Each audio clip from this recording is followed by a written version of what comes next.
The Ghost of Us, Life After Cha Eun-woo and Moon Jae-young's Disappearance. It happened on a rainy November evening, the kind of night where the streets look like mirrors and the city holds its breath.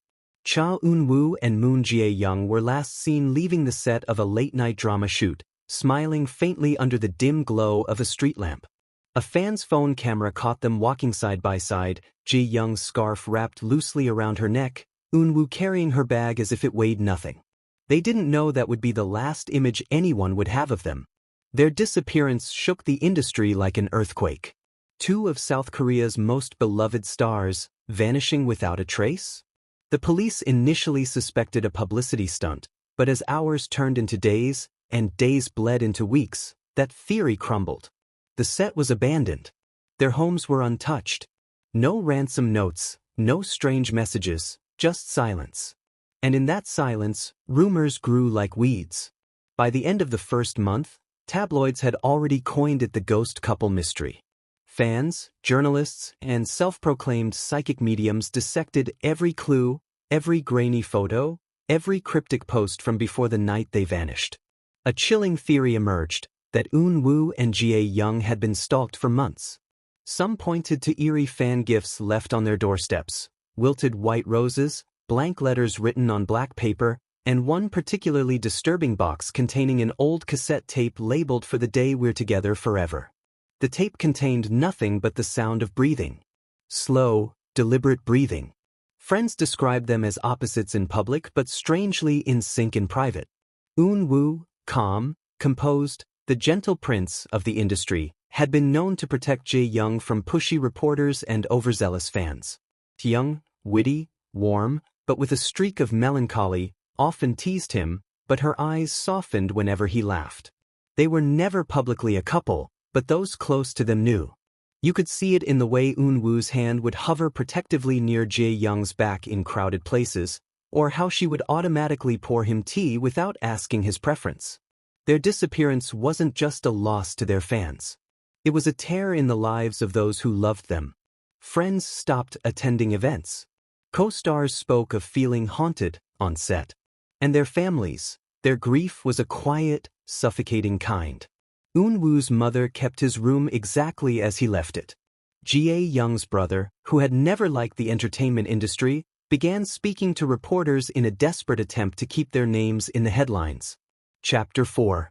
The First Sightings. 3 months after they vanished, whispers of sightings began. A taxi driver swore he'd seen Eun-woo standing on a pier in Busan, staring out at the sea at dawn. A cafe owner in Jeju claimed Jae-young had come in, ordered a latte, and left without touching it. Each sighting carried a strange detail. They never spoke. They never seemed to notice the person calling out to them. They looked exactly as they had the night they disappeared. Same clothes, same expressions. Frozen in time.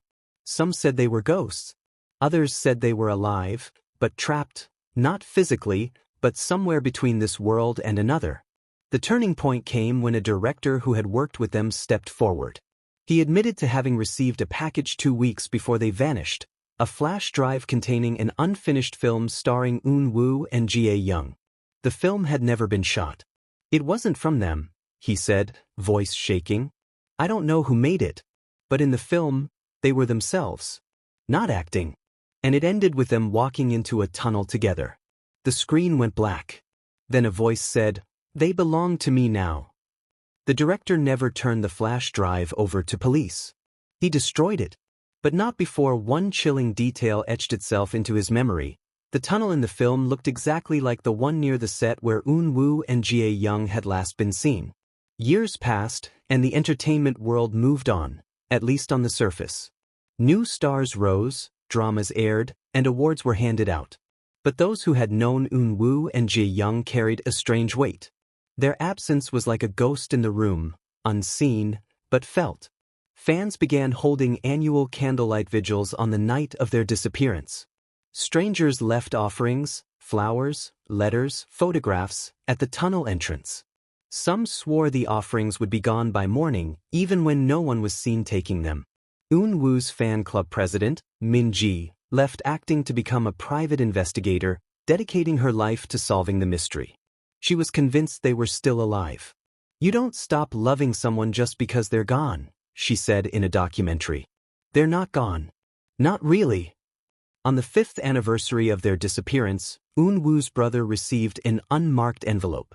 Inside was a USB drive containing a single audio file. When played, it revealed the faint sound of rain, followed by a woman's voice, Hyung's, whispering, "Don't follow." Then came a man's voice, Eun-woo's, low and urgent. "We're not supposed to be here.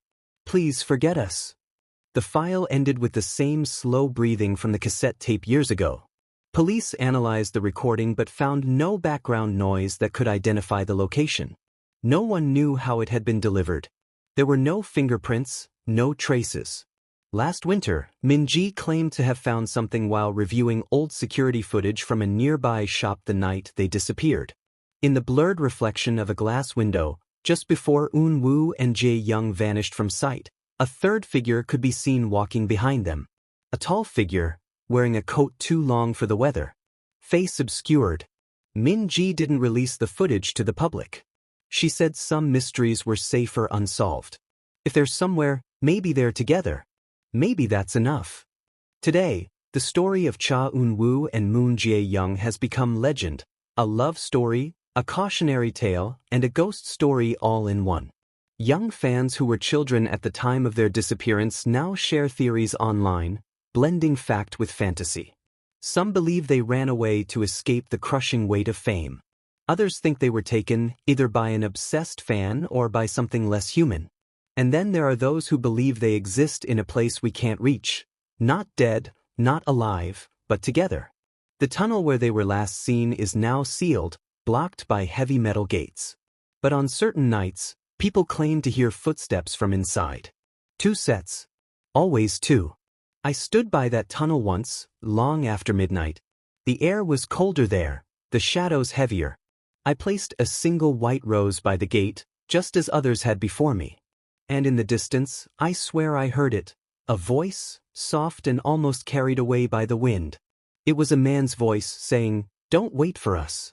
And then a woman's, clear and warm, whispering, "But remember, I don't know if they're alive. I don't know if they're ghosts. But I know one thing, Cha Eun-woo and Moon Jae-young have never really left us. They are the ghost of us. The part of us that loves, that remembers, and that wonders what might have been if the night had ended differently." Rain fell in thin, silver threads that blurred the streetlights into trembling halos. Puddles spread across the cracked asphalt like dark glass, reflecting the hazy glow of neon signs. The city, usually humming with late-night chatter and the throb of passing cars, seemed strangely muted, as if something unseen had reached out and pressed a finger to its lips. It was close to midnight when Cha Eun-woo and Moon Jae-young left the set. The shoot had run late. The director had been chasing a difficult emotional scene that demanded retakes. The crew, exhausted and damp from the constant drizzle, packed up equipment under flimsy plastic covers. Somewhere behind the main building, generators hummed and lights buzzed. The air smelled of wet cement and cold coffee. They were both dressed simply, Eun-woo in a long black coat that cut clean lines against his tall frame, Ji-young in an oversized cream sweater and a maroon scarf loosely wound around her neck. Her hair was damp, strands clinging to her cheeks. Eun-woo held her bag, a quiet, gentlemanly habit he'd developed over the years without ever announcing it. No one thought much of it at first. They were often seen leaving together after shoots, sometimes laughing, sometimes just walking in comfortable silence. Tonight, though, there was something different in their pace. A certain urgency. A fan who had been waiting by the parking lot entrance spotted them and raised her phone, the tiny red record light blinking in the misty air. The short video, now infamous, captured them in that final moment, 2 silhouettes moving under the orange glow of a street lamp. Eun-woo glanced over his shoulder, his expression hard to read in the grainy footage. Ji-young's lips moved, but the sound of the rain swallowed her words. Her scarf flapped lightly in the wind as if trying to break free. In the last 2 seconds of the clip, Eun-woo shifted closer to her, his free hand hovering near her back in a protective gesture. The video ends before they step out of the lamplight, as if the world decided that was all it was willing to let us see. The missing minutes. Security footage from the surrounding area told a fractured story. At 11:56 p.m., they were caught on camera leaving the lot. At 11:57, they passed the old bus stop across the street. At 11:59, they appeared near the entrance to the narrow service road that ran alongside the building. After that, nothing. No footage of them emerging on the other side. No sign of them entering the building again. They simply stopped existing within the view of any camera. The service road, locals say, leads to an underpass that's been closed for years. Officially, it's due to structural instability. Unofficially, it's avoided for reasons no one can quite articulate: stories about sudden cold drafts, the sound of footsteps when you're alone, and lights flickering in patterns too deliberate to be random. The last person to see them in the flesh was Jiang Su-min, a night security guard in his late 50s. He'd been smoking near the loading dock when they passed by. They looked different, he told reporters later, his voice low. Not scared. Not happy. Just focused. Like they were walking towards something only they could see. When asked if he followed them, Jiang shook his head.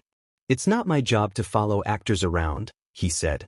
But those who know him claim he avoids that service road entirely now, even in daylight. Meteorologists remember that night too, not for any dangerous storm, but for the unrelenting rain that refused to let up for hours. It wasn't heavy enough to flood, but it was constant, fine, and oddly warm for November. Sound technicians later confirmed that the rain recorded in the fan video has a strange echo to it, as if bouncing off walls that weren't visible in the shot. A few fringe theorists have suggested that this echo wasn't an environmental accident at all, but a clue. As if the place they were walking toward was already closing around them. What's often left out of casual retellings is the fact that Eun-woo's car was still in the lot the next morning. Keys in the ignition. Wallet in the glove compartment. A cup of half-finished green tea in the holder. This detail rattled investigators because Eun-woo was known to be meticulous. He didn't forget things. He didn't leave his car unlocked, much less abandon it overnight.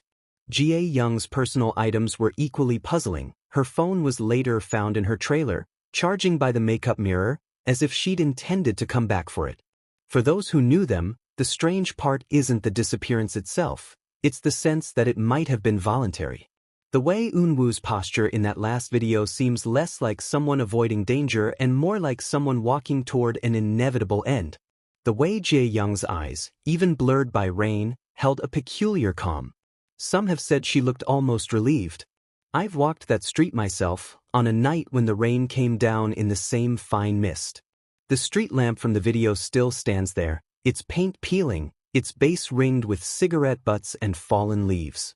When you stand in its circle of light, the rest of the world feels farther away, as if the light isn't keeping the darkness out, but keeping you in. That's where the fan had stood, recording her last video of them. She never saw them emerge from the shadows beyond the lamp's reach. She says she lowered her phone for just a moment to wipe the rain from the screen, and when she looked up, they were gone. Not walking away. Not turning a corner. Just gone. Why didn't anyone follow them that night? Why did no one hear a shout, a struggle, a sound out of place? Why did the rain seem to swallow every trace they left behind? And why, even now, does standing in that spot make you feel like you're waiting for something, or someone, to arrive? In the years since, people have tried to reconstruct their final moments like a puzzle, fitting together fan videos, eyewitness accounts, and half-glimpsed shapes in the rain. But no matter how the pieces are arranged, the picture is never complete. Maybe that's the cruelest part. Not knowing isn't just an absence, it's a presence. It's the weight of what if, pressing against the back of your mind when the night gets too quiet. That night, the night they vanished, is still the first chapter in every telling of their story. But for those who remember it well, it's more than just a beginning.